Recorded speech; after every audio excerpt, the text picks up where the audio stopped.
Rise and shine and welcome to Weekend Watches. I hope everyone is having a lovely Sunday morning. I gotta tell you guys, everything that you see on the table today is available, whether it's on our website or not. I sometimes get ahead of our ops team. Give a call to Brian Goffberg or George Mayer over at the company to get the ball rolling. And you have prevailed upon me. You've asked for prices, and I'm giving them to you. Look in the description and you will see the prices for all of the watches here that have been priced by our ops team. So let's get the ball rolling with some dynamite. A personal favorite brand and a personal Grail watch. This is the 2006 Lange und Söhne Datograph Perpetual. Now the Datograph Perpetual is 41 millimeters of platinum and it's gold inside and out, as the timepiece is metaphorically gold and then quite literally gold, with a moon phase disc made of gold and a dial made of sterling silver on 2 levels. The watch features a perpetual calendar, a big date, as we like to call it in English, or a panorama datum in Saxony. It is also a flyback chronograph. The timepiece remarkably wearable at 41 millimeters and 49 millimeters lug to lug. It's a full-figured lange. For a company that doesn't generally make very large watches, this is one of the larger offerings. A substantial timepiece, 14 millimeters thick in platinum. It has impressive heft on the wrist. A lovely watch from an important model family. If you're going lange and you want to collect monuments, get yourself a version of the datograph, a Lange 1, and I would say get a Zeitwerk as well. That said, this is a timepiece that gives up nothing to the Lange 1 and the Zeitwerk on the reverse side, where caliber L9521 is blazing with a combination of gold and violet and blue and silver. You can see German silver bridges with that lovely golden hue created by the copper in the nickel copper zinc alloy, unplated and tarnish resistant. You can see that the levers and column wheel of the chronograph are in silvered steel. Blue fire annealed screws holding the jewel settings with chaton on the bridges, and even one inside the clutch for the chronograph. You could see that it is a very traditional architecture with a column wheel and a lateral clutch, and it's wonderful fun to play with it because you can see everything revealed. Now pull the clutch out of contact, drop the recentering hammers on the heart cams at center, and then trace your eye over to the oversized balance beating away at a nostalgic 18,000 vibrations per hour with a black polished swan's neck regulator and a freehand engraved surface leading to an overcoil hairspring adjusted in a chronometer like 5 positions. Manual wind, traditional lateral clutch chronograph at its absolute best. Lange is smart too. There is an indexing system. You simply press the trigger up at 10 o'clock to jump all of the indications in sync if you fall a few days behind. That said, it is not the only perpetual calendar chronograph on the table tonight. It's not even one of 2. Jumping to a model that was probably one of the biggest surprises of the 2017 model year. This is the IWC Da Vinci Perpetual 3921-3, 43 millimeters in stainless steel. It revives the Da Vinci form that was born in 1985, designed by Hanno Bircher and engineered by Kurt Klaus. That original watch was a comeback statement, declaring IWC very much back in the mechanical wristwatch game after the quartz crisis, and this watch is very much that watch to a higher degree of fit, finish, and specification. Silver sunburst ardoise dial, and you can see that the legendary Kurt Klaus perpetual calendar system is still present and correct. Note the date, note the day, note the moon phase. Everything jumps in sequence as you adjust this perpetual calendar. It's mechanically programmed through the year 2100, so you never have to guess the moon phase, estimate the moon phase, check a calendar to match up the day, date, month, and year. And yes, you have the year, you have the decade, you have the century, and the millennium in a very complete perpetual calendar. Note that the Cosmos, up at 12 o'clock, is a mono counter for chronograph hours and 60, not 30, chronograph minutes. A lovely cruciform symmetry with polished Arabic numerals. You can see you could split the dial either way, and there are lovely silvered polished chapterings for each of the sunken sub-registers.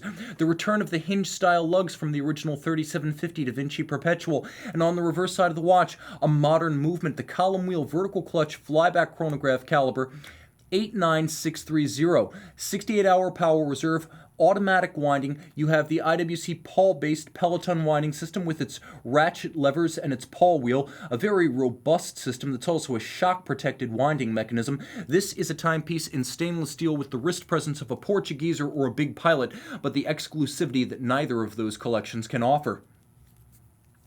If there's a theme on the table tonight, it's probably bracelets and straps. We did it on a previous edition, and I had the feeling that we could take it to the next level if only we added a few high horology bracelet pieces. And that's exactly what you get with the FP Journe Centigraphe F. Now, the Centigraphe we first saw back in 2006, and initially sales were to benefit research for spinal injury.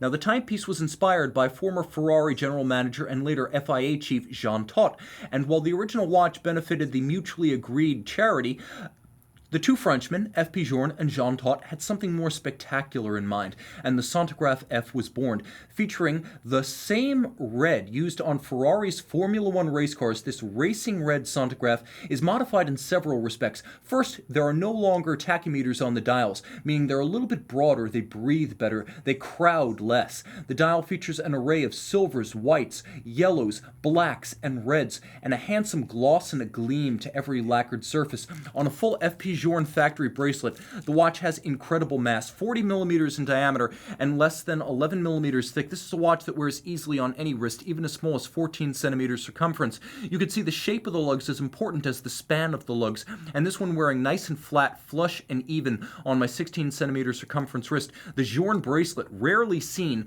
is one of the best built and most comfortable in the industry, and it deserves to be shouted out for that fact alone. But the Centigraphe is all about the spectacle. An 80-hour manual wind power reserve and 3 separate registers. One, the namesake of the watch, 1/100th of a second, 20 seconds on the second register, 10 minutes on the third register. You have a patented rocker system that allows you to start and stop like a twin register chronograph, but it gives you the simplicity and clean case profile of a mono pusher. Turn it all over, and you've got caliber 1506.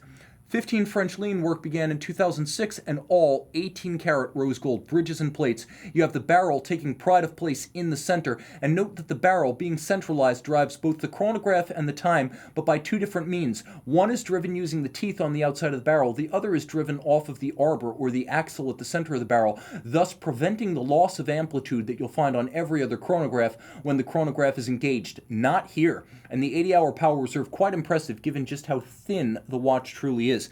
That is a spectacular piece. That said, I'm not sure it is the most spectacular bracelet chronograph we have on the table tonight. A personal favorite and a candidate to be my first ever Rolex. This is the 2007 first version of the Yacht-Master 2. Now, the Yacht-Master 2 came out in 2007 in a couple of different precious metal iterations, but there have been 3 different dials. Now, this is white gold, of course, with a platinum ring command bezel, but the watch, which is, take note, a flyback chronograph or a fly-forward chronograph to whichever the nearest minute is.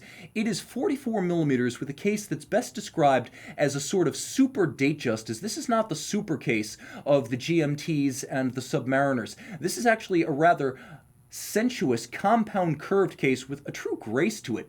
The watch, of course, with 3 different dials since 2007. There was this version initially with polished white gold hands. There was a second model that came out in 2013 with these hands in blue, and then there was the 2017 dial with these hands featuring the traditional Mercedes format. The dial features 10 minutes, and you can program the watch to count down from any minute from 1 to 10, and of course it continues running as constant seconds after it reaches the end, so you can leave the seconds running if you prefer to have hours, minutes, and seconds, etc. Now stop it, reset it. It has a programmable mechanical memory. So I programmed it using the ring command bezel. Turn it 90 degrees, now you put it in setting mode, and I programmed it to 9 minutes. And every time I reset this watch, it will reset to 9 minutes until I reprogram it. Impressive on the wrist for a 44, nevertheless it wears nothing like the 44mm Rolex Deep Sea. This watch is barely 14 millimeters thick, and as you can see on my wrist, it actually fits quite well. I talked about the shape of lugs with the FP Journe, and you can see that to good effect here as this white gold case has lovely tapered lug profiles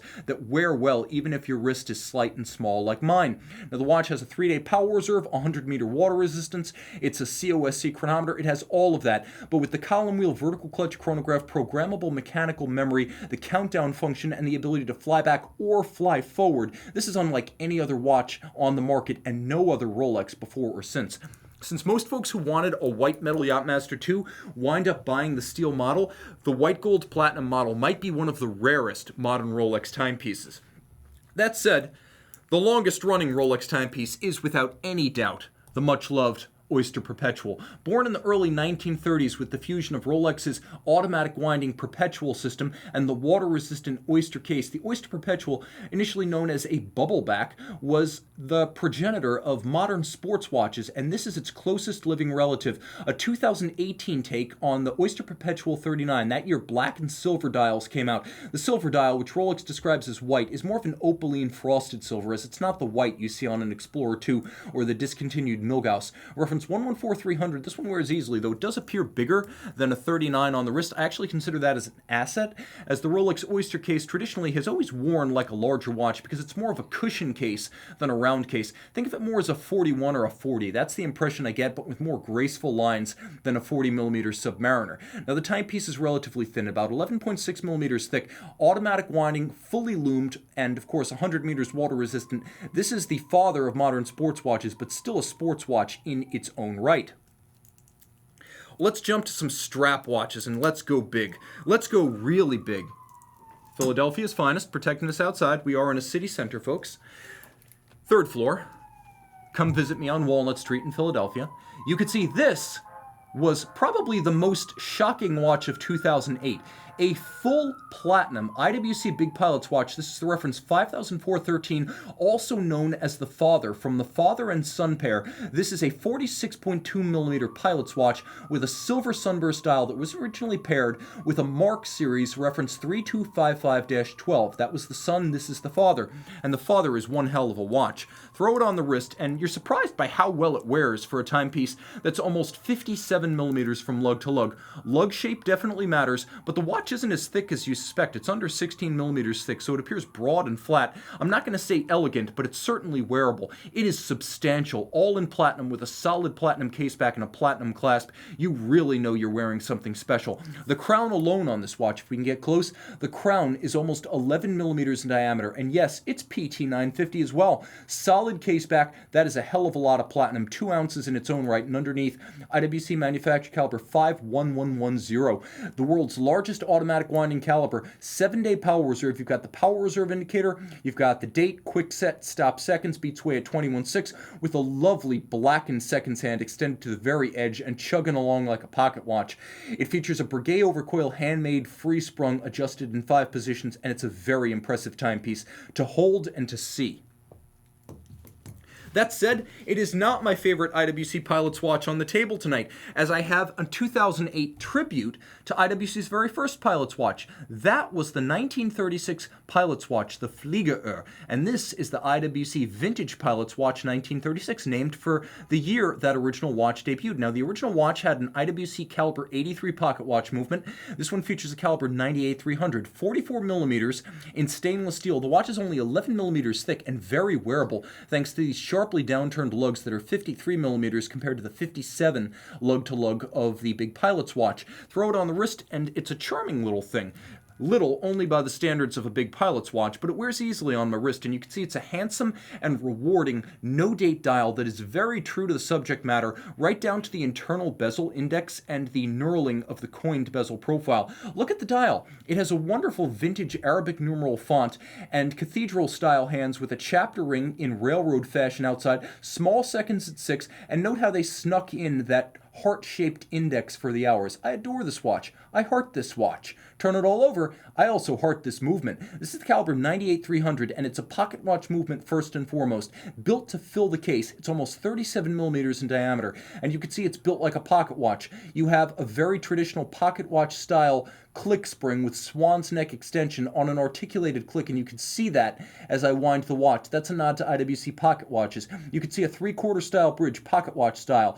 Jewels with a traditional center wheel arrangement for the train, set in chaton, pocket watch style. The center wheel, pocket watch style. You can see the inch-long Jones Arrow fine regulation index, IWC pocket watch style, and then you can see a balance beaten away at 18,000 vibrations per hour, adjusted in 5 positions like a chronometer. This one has a handmade Breguet overcoil, and you can see the world's largest hacking lever immediately adjacent to the wheel, and you can see when I pull the crown, watch that hacking lever move.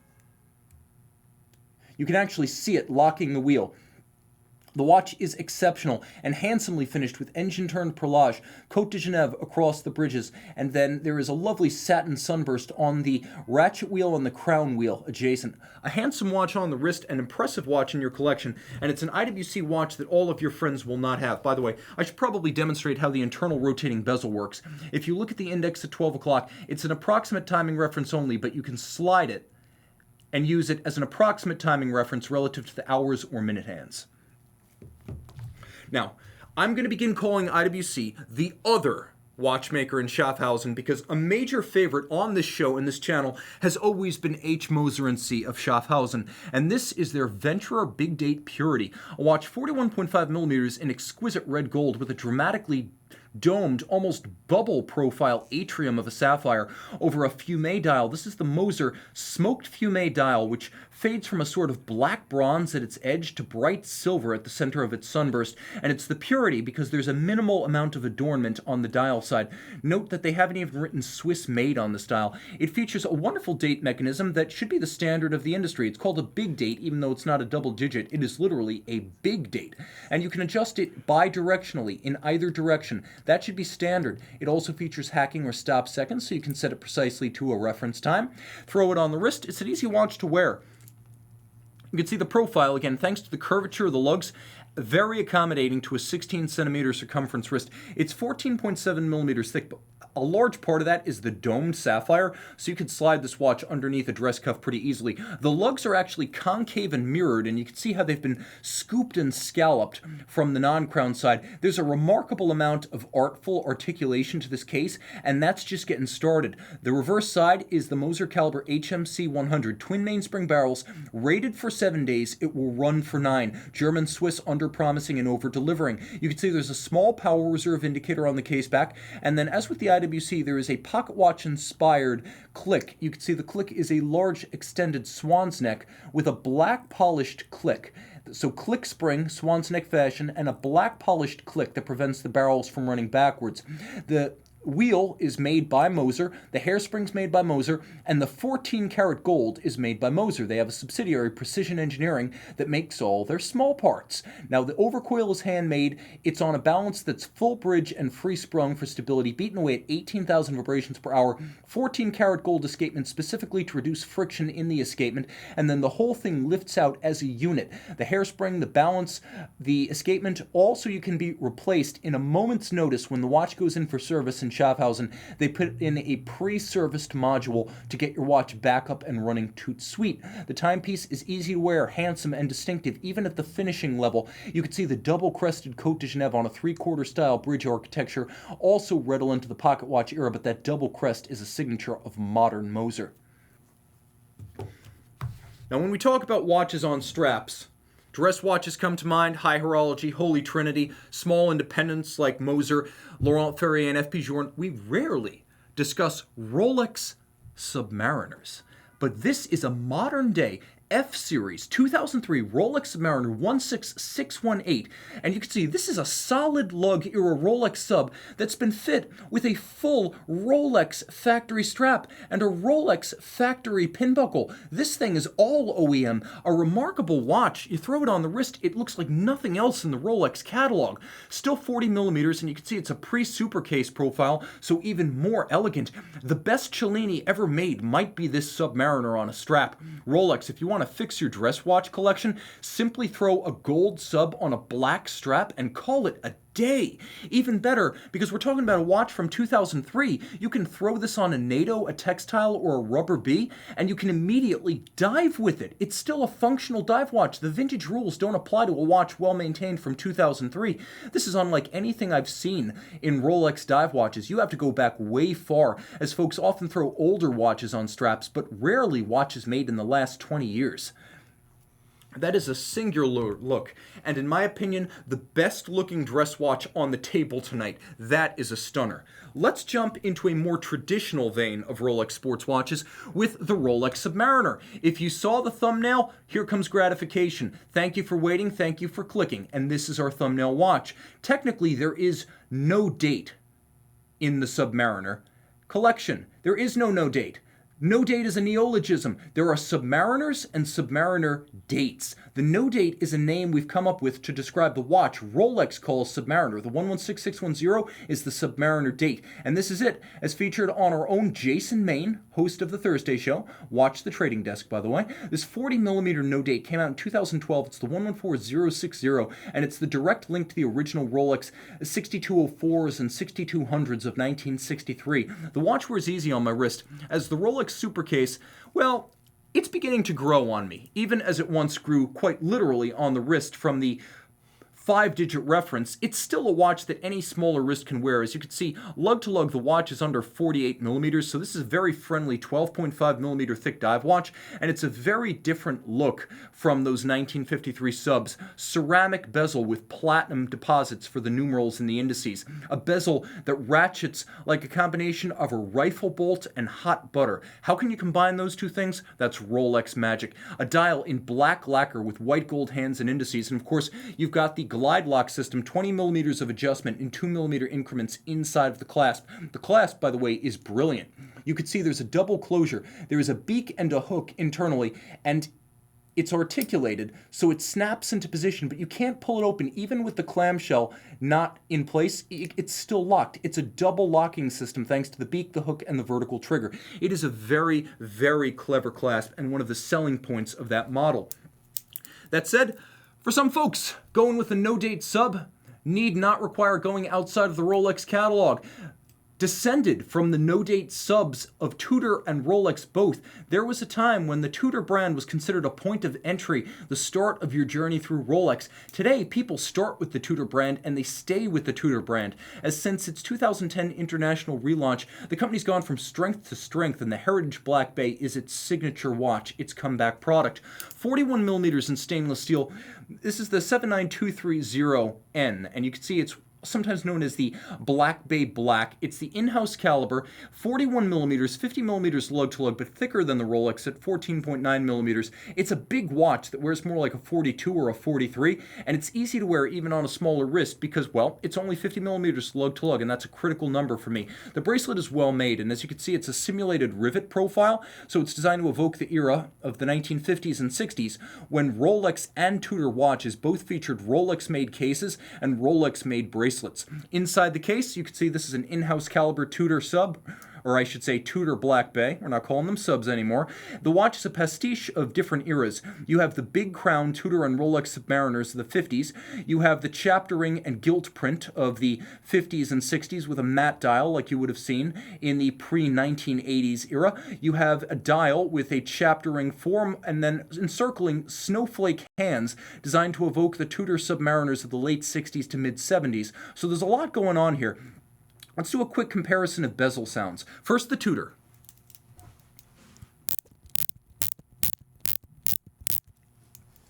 That's good, but I think the Rolex can do better. Let's have a listen.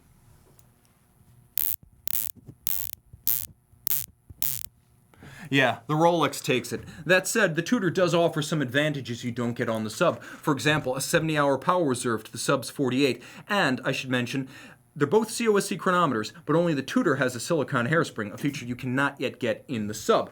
Alright, enough bracelets. Let's jump back to our dress watches. And a brand we often discuss, but never in the form you see here. When I started my watch collection, I considered two different paths, JLC or Audemars Piguet. And every watch on my Audemars Piguet roadmap was something other than a Royal Oak. Other than the original Tourbillon Automatique, this is my favorite ever Audemars Piguet automatic watch. The no date reference 15180, the Jules Audemars extra thin automatic. 41mm in white gold with an extraordinary sunburst silver dial, red gold applique indices, red gold leaf style hands, and the watch is only 6.7mm thick. Remember, the Royal Oak Jumbo is about 8.2mm thick. This thing is like a knife edge on your wrist. Turn it all over and you get jumbo power. It's the same caliber 2120 that you'll find in the Royal Oak 15202, based on the ancient JLC 920 Abauche. It is a 2.45mm thick automatic. designed for AP, Patek, Vacheron, and only used by them. Today, it's made exclusively in-house by Audemars Piguet, which owns the rights to the movement. It can be called an in-house movement. The watch features a hand-skeletonized and hand-chamfered AP logo winding mass. And look at all of the interior angles, those points where two bevels meet in a sharp cleft. That's more than some Geneva Hallmark calibers. All of the bridges feature hand-chamfered edges, and you can really see them lighting up. This is no caliber 3120 here. This is all hand-executed. There's an abrasive peg perlage on the base plate. All screw heads are black polished with their slots and circumferences chamfered. And then there is a beryllium ring that runs all the way around the outside of the bridges, and rather than have bearings at the center, there are 4 ruby rollers at the corners on which that ring rotates, with the mass on one side. Beats away at 19,800 vibrations per hour, a vintage beat rate redolent of 1967 when this movement was first invented, with a free-sprung 5-position adjusted gyromax balance. Throw it on the wrist, it nearly disappears. Some watches, very few watches, wear like a second skin. So thin. Once this one's strapped down and it nestles into your wrist, it's barely 2 or 3 millimeters above your skin. And at less than 45 millimeters lug to lug, anyone can wear this watch. It has an impressive presence. No date to mar the dial. For some folks, that is quite a virtue. This is simplicity incarnate, and a model that, frankly, should replace the Code 1159. It should be reborn. Just throw a new dial on it, give us a version in tantalum or titanium, and call it a day, AP. Bring this thing back, retire the code, and do right by your enthusiasts. This is the perfect watch. Maybe if money were put into advertising the non-Royal Oaks, we'd sell more of them. All right, there is another luxury watch brand in Les Brassus, but this company is known not for Royal Oaks, but for divers.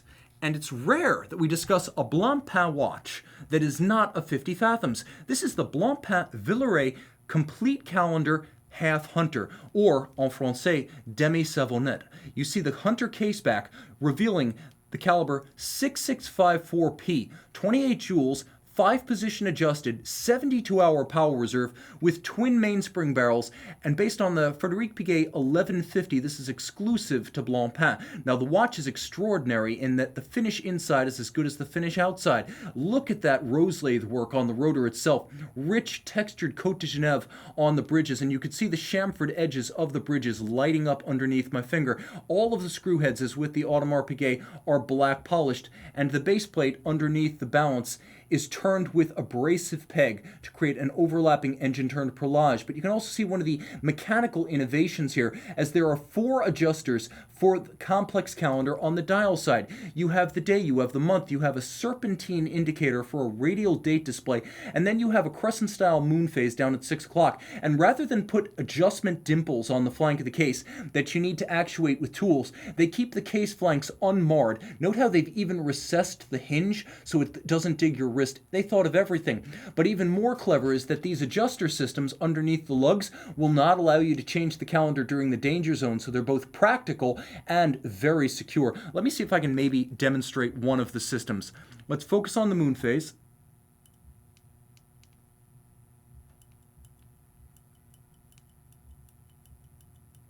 You can see how fast the moon phase is moving. See the little Mr. Moon?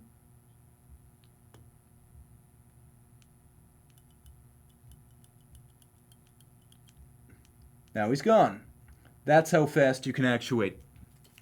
40 millimeters in diameter and less than 12 millimeters thick. It's an easy watch to wear, as it's only 45 millimeters from lug to lug and very accommodating even on a small wrist. The watch isn't as thick as it looks. Again, it's thinner than a Rolex Daytona. At under 12 millimeters thick, this is a timepiece, lug to lug 45 millimeters, that almost any wrist can wear. I would say 13 centimeters circumference. You can still wear this one with pride. Beautifully finished inside and out and innovative in its construction. That's a wonderful watch from a company that is about more than divers. That said, here's a different take. East meets West as Grand Seiko joins the party, a 2017 model we don't often discuss. This is the first appearance of the SBGH 252 on the show, with a lovely and richly granular silver dial. The watch features an exterior case, and I'm going to remove some of my fingerprints to show it to better effect, but this is the black polished tin plate milled Zaratsu surfaced stainless steel, of which you've often heard. It is mirrored on its surface. It is optically smooth and distortion free, and that's created by manual means, holding the surface directly against the tin milling wheel. So this is a hand-finished watch outside and in, as the dial features hand-finished indices as well as hands that are created on micrometric milling tools that are diamond-tipped by artisans who only create these components. The case, and I'm going to try to remove my finger oils one more time, is the 44GS case shape that was first launched in 1967, and this is probably the most distinctive case that Grand Seiko owns. It's a polyhedron with sharply squared off faceting and a combination of sensuous curves and sharp character lines and angles. Throw the watch on the wrist. It's 40 millimeters in diameter, and it's an easy presence. 46 millimeters lug to lug, 49 from end link to end link. It's powered by the manufacturer caliber 9S85 with a 55-hour power reserve, and of course the 36,000 vibration per hour high beat rate, 10 beats per second like a Zenith El Primero. The watch is also 100 meters water resistant and thus a very viable swimmable timepiece. The watch is also adjusted in 6 positions rather than the chronometer 5, and timed to -3 + 5 seconds per 24 hours rather than the COSC chronometer standard of -4 + 6. So this watch goes above and beyond in every way.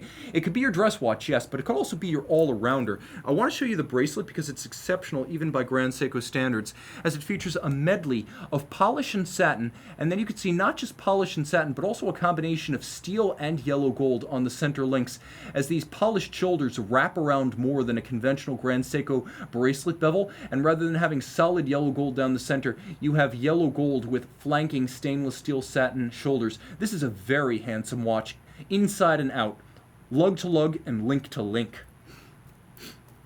Okay, let's talk about a dress watch. Let's talk about a grand dress watch. We talked about the centigraphe. Well, what chronograph did F.P. Journe make under his own name before the centigraphe? Well, he made the octa chrono. 5-day power reserve, automatic winding. This is the now discontinued 38mm case size that was phased out after 2015. And you can see that it's a wonderful combination of functionality. Rather than the centigraphe, you have a very usable 60-minute register rather than 20. And unlike the centigraphe, which features no date, we have an easily read double digit here. Like a couple of watches we featured on the table tonight, the IWC Da Vinci and the datograph, it is a flyback chronograph that resets and restarts with a single push. 38mm in platinum. This one's easy to wear, under 45 millimeters from lug to lug and just over 10 millimeters thick. It's a graceful dress presence, but the white metal with the silver dial and the dark strap also makes it viable as a casual watch. Turn it all over and you can see this is the caliber 1300, 18 karat rose gold bridges and plates. As with the centigraphe, this one also includes a 22 karat barley corn finished center rotor. Now you will note there are several different finishes on this movement. There's barley corn or grand dorge on the rotor. There is circular Côte de Genève on the bridges. You can also see there's a mirrored chamfering on the edge of the bridges, and then there's an engine-turned perlage in 2 sizes, small and large, underneath that balance, which is free-sprung and it beats away at 21.6. You ask, why is the rotor off-center? Because every version of the octa was designed to be a modular complication, and so off-centering the winding system and offsetting it allowed modules like the flyback chronograph with the date to be fit to the base caliber. That's why the F.P. Journe automatic system is slightly off-center, because it was designed from the start to accommodate modules. Let's jump back into the world of traditional high horology and a company that is synonymous with the type. Let's go across town to Plan les Ouates from F.P. Journe on the Rue de la Synagogue, and let's talk about the Patek Philippe 3970p, a black lacquer dial Patek Philippe in platinum. It is a Le Mans base movement perpetual calendar chronograph. This watch, which debuted in 1986, was made through 2004, and the model you see here is what's known as a 4th series, based on the serial number and also the inclusion of a full platinum deployant clasp. Previous versions often included pin buckles. This watch shorts you no platinum. The watch is graceful with a 36.3mm case that's wearable on any wrist, and under 44mm lug to lug, this is a watch that you truly can wear on any wrist. Perpetual calendar chronograph, and a handsome watch with a traditional column wheel action and a very satisfying column wheel feel. It's also in outstanding condition, as you can see how intact the fluting on the flanks of the lugs is. This is a watch that has never known the refinisher's wheel. You can also see the sharp knuckle between the concave bezel profile and the mid case. All of the original character lines on this watch are present, correct, and as they left Geneva. Turn it all over and you have the CH2770 manual wind based on the Le Mans 2310 Bausch that, as the Omega 321 went to the moon. Well, this is a very different take. This one is modified with a free-sprung Gyromax balance, an overcoil hairspring, and Poinçon de Geneva hallmark finish. Of course, you can see the glorious column wheel, lateral clutch, chronograph in action, manual wind with a big slow beating balance, 18K. It's a graceful watch, poetry in motion, front or back, and wearable on any wrist. I can recommend this watch for wrists of any size. No lower limit due to the 43.3mm lug-to-lug span. A true legend. These watches were made from 86 to 2004, and about 2,000 were made in all 4 precious metals, the 3 golds and platinum. This one, a black dial Series 4 in platinum, is one of the rarest iterations. Remember, everything on the table tonight is for sale, so give us a ring or shoot us a text if you're interested in what you see here. Patek Philippe, though, never stands still, and the manufacturer caliber chronograph bowed in 2010. But the original silver dial, yellow gold 5170J, left a lot to be desired for some folks. Well, Patek made up for lost time in 2017 with the first ever platinum version of its water-resistant chrono. And I say water-resistant because technically 30 meters is water resistant, and Patek did not have one for decades until the arrival of the 5070 in 1998, and this is the only version, along with the Breguet black dial, of the 5170 that gives the 5070 a run for its money. 39.4 millimeters in white gold, and with the dial no longer silver and weak as with that original 5170J, we have an explosive sunburst that transforms from an electric blue at its center to almost black at its periphery with a lovely tachymeter in white on black at the edge. Look at the baguette indices, baguette diamonds as indices for the hours. It's an effective look, and while I vacillate between loving the 5170G010 with its black dial and its Breguet numerals, and this 5170P with baguettes on the dial and a brilliant cut between the lugs, when I hold this watch in my hand, this is my favorite 5170. Throw it on the wrist, it's an easy watch to wear. About 47 millimeters from lug to lug. It's a full-sized men's dress watch without being oversized. Nice and flat at 11 millimeters thick. This is an explosive watch thanks to that gradient dial with the sunburst and the action of the cut baguette gems in the light. Turn it all over. I mentioned Patek never sits still. This is the manufacturer caliber CH29535 PS. This is what replaced the old Lemania caliber. It's a bigger movement. It also features hacking seconds, and it's a faster beating movement, 28.8 versus 18K. 65-hour manual wind power reserve. You have an instantaneous minute jumper, and you can actually see it in action. There is a pawl and a ratchet wheel. You have the same black polished column wheel, and now the lateral clutch, fully jeweled as with the lange. When you turn the watch oblique to the camera, you can see all that gleaming chamfer, not just on the edges of the bridges, but on the edge of the column wheel cap and the edge of every lever in the clutch. It is glorious. You can also see, as I turn it oblique, how the screw heads, as well as the column wheel cap, all turn black. That is black polish. It's a bit like what you see on the Grand Seiko case, but Patek just gives you less of it. I have to admit, advantage Grand Seiko on that front. And for those of you who think silicium, or silicon, because we're not Latin, is the future, Patek still fits a handmade metal Breguet overcoil to its flagship timepieces. This is a watch that exhausts the superlatives. Let's talk about a watch that almost defies description. Launched in 2003, the Omega Seamaster Apnea chronograph was designed in conjunction with record-breaking freediver Jacques Mayol, and Omega's not coy about the association, as the image of Jacques Mayol, as well as his name blazoned on the caseback, he had specific interest outside of his record-breaking freediving in dolphin research and dolphin communication, so his favored marine mammal is featured. The dial of the watch, a vertical satin silver. There were 2 versions of this watch in 2003. Both had vertical grain, but only the silver model really shows it to effect. You could see indices, applique, and hands that were used on no other Omega Seamaster model, and then there are 7 apertures. Each one fills with red after 2 minutes, so 14 minutes, the limit of human freediving without oxygen. You'll also note that the skeletonized red lacquered seconds hand is quite distinctive of the watch, and outboard we have a distinctive bezel. You can see it's all satin finished rather than the anodized aluminum that was often used on Seamasters at the time, with lacquer, red lacquer for the first 14 minutes and black for the remainder. Throw it on the wrist, it's an impressive 41mm presence, performance that actually goes blow for blow with Royal Oak Offshores and Hublot Big Bangs, albeit, in my opinion, with better value and more integrity than those two. Still 300-meter water resistant. This is a big watch that wears easy on a smaller wrist, and includes a fold-out dive extension for those of you who might be inclined to use the watch over a wetsuit of some kind or a thick winter coat. I always like to say that because that's the only way I've ever used a dive extension. Let's finish on a high note. Let's finish with Patek Philippe. By the way, what is integrity? Integrity is Patek Philippe giving you the 3970p with a separate platinum caseback. So if you don't want the sapphire, they're not shorting you an ounce of platinum. That's the way to do right by your clients. That said, it is not the most interesting Patek Philippe on the table tonight. That honor goes to this stunner that was launched in 2008.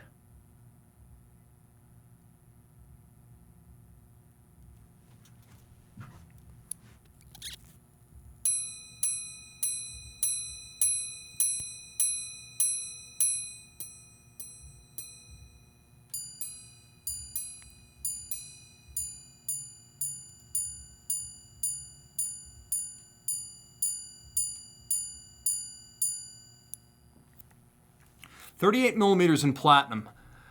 The Patek Philippe 5078P was launched in 2005, and in 2008 it debuted with this killer black lacquer Roman numeral dial. The perfect watch and the ultimate in stealth wealth. No one's going to know that this watch costs as much as a house, and it's wearable on any wrist. As you can see, the lug span is quite agreeable. Turn it all over, and the caliber R27PS is glorious. A micro rotor automatic minute repeater with black polished strikers and a Calatrava cross over the governor structure. The watch is automatic winding with a 43 to 48 hour power reserve, and again, this is pretty close to the perfect watch. My fantasy Patek Philippe collection would include this little giant. Guys, thanks to everyone who joined in. I really appreciate it. Thanks for getting up early with me. If you're watching this recorded, thanks for your views all the same. Your views pay my salary, and quite literally pay my salary. Everything here is for sale. Prices in the description. Link in the description to win the Panerai Luminor. Time out, Tim out, and thanks for logging on.